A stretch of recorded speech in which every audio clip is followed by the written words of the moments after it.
जब हम सम्राट अशोक का नाम सुनते हैं तो मन में क्या आता है? शायद अशोक चक्र, सारनाथ के वो 4 शेर और एक महान शांतिप्रिय राजा की तस्वीर। लेकिन अशोक की कहानी सिर्फ इतनी ही नहीं है। ये कहानी है एक ऐसे इंसान की जिसने पहले क्रूरता की सारी हदें पार की, फिर अपने ही किए पर दहल गया और आखिर में अपने जुल्म के एहसास को पूरी दुनिया में अमन और मोहब्बत फैलाने के मिशन में बदल दिया। तो इस कहानी को समझने के लिए हमें एक ही शख्स के 2 बिल्कुल अलग अलग रूपों को समझना होगा।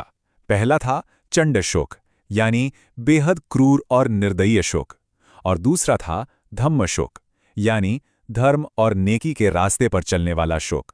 अशोक के सिंहासन तक पहुंचने का जो रास्ता था वो कोई फूलों से नहीं सजा था, बल्कि वो रास्ता बना था खून, साजिश और क्रूरता से। ये एक ऐसी कहानी है जो सत्ता की भूखी दुनिया से शुरू होती है।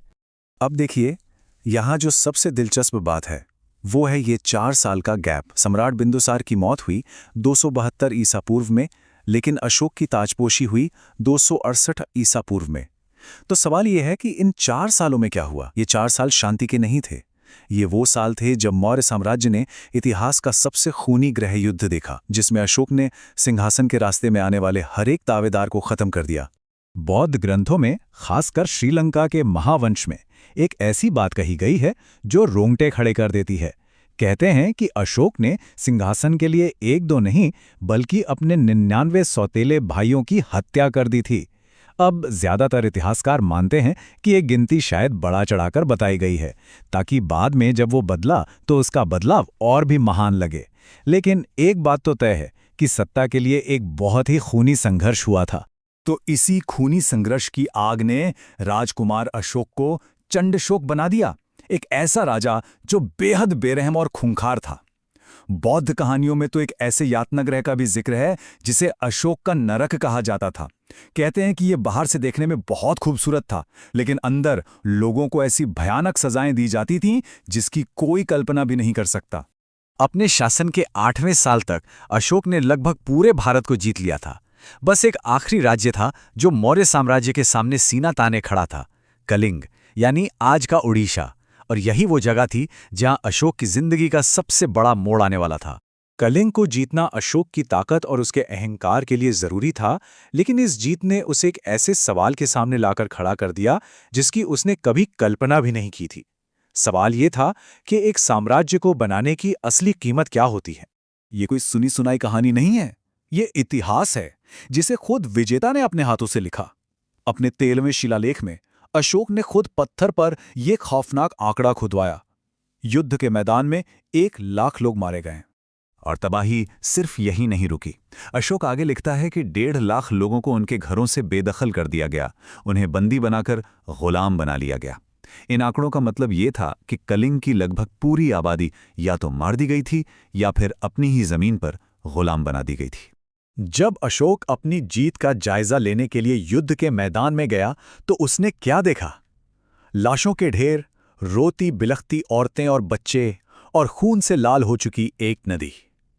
और उस भयानक मंजर के बीच उसके दिमाग में बस एक ही सवाल गूंजा, एक ऐसा सवाल जिसने उसकी पूरी दुनिया हिला दी। मैंने ये क्या किया? कलिंग की उस भयावहता ने सिर्फ एक जंग को खत्म नहीं किया, उसने एक इंसान को अंदर से तोड़ दिया और एक नए फलसफे को जन्म दिया। जिस खून ने दया नदी को लाल कर दिया था, वही खून अब अशोक के अहंकार को धो रहा था, और इसी राख से जन्म हुआ धम्म अशोक का। तो यहाँ ये समझना जरूरी है कि अशोक का धम्म सिर्फ बौद्ध धर्म का प्रचार नहीं था, ये असल में एक नैतिक कोड था, एक यूनिवर्सल मॉरल कोड जो किसी भी धर्म से ऊपर इंसानियत पर आधारित था। इसमें अहिंसा, सहनशीलता और हर जीव के लिए सम्मान की बात थी। ये एक ऐसा विचार था जो उसके विशाल और अलग अलग धर्मों वाले साम्राज्य को एक साथ जोड़ सकता था। और उसने एक ऐसा ऐलान किया जिसकी किसी ने उम्मीद नहीं की थी। उसने कहा कि आज से भेरी घोष, यानी युद्ध के नगाड़े की आवाज, हमेशा के लिए खामोश हो जाएगी, और उसकी जगह लेगा धम्म घोष, यानी नेकी और नैतिकता की आवाज। सोचिए, दुनिया का सबसे ताकतवर सम्राट अपनी ताकत के शिखर पर अपनी मर्जी से जंग को हमेशा के लिए छोड़ रहा था। लेकिन ये सिर्फ बातें नहीं थीं। अशोक ने अपने साम्राज्य को एक वेलफेयर स्टेट, यानी एक कल्याणकारी राज्य में बदलने के लिए बड़े बड़े कदम उठाए। उसने इंसानों और जानवरों दोनों के लिए अस्पताल बनवाए। ये इतिहास में शायद एनिमल राइट्स का पहला उदाहरण था।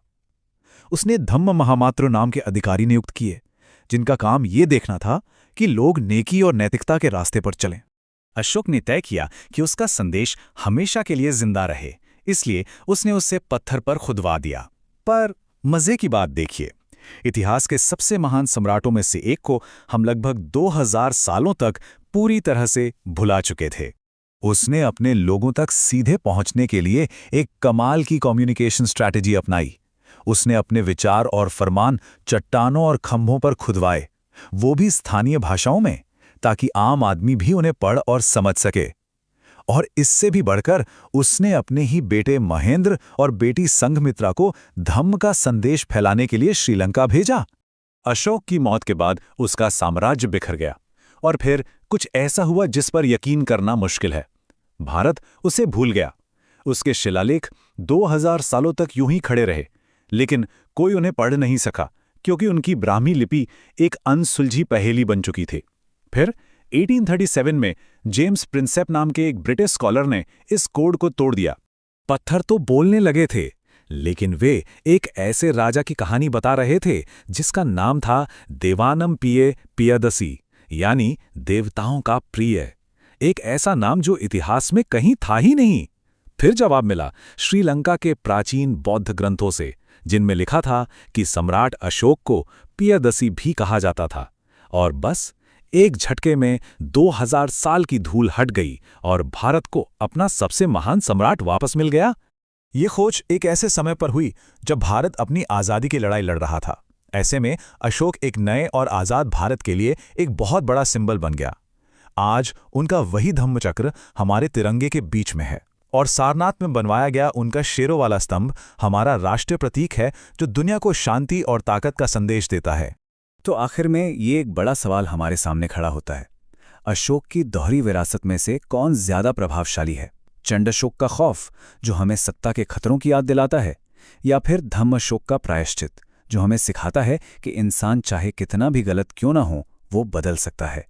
ये एक ऐसा सवाल है जो आज भी उतना ही मायने रखता है।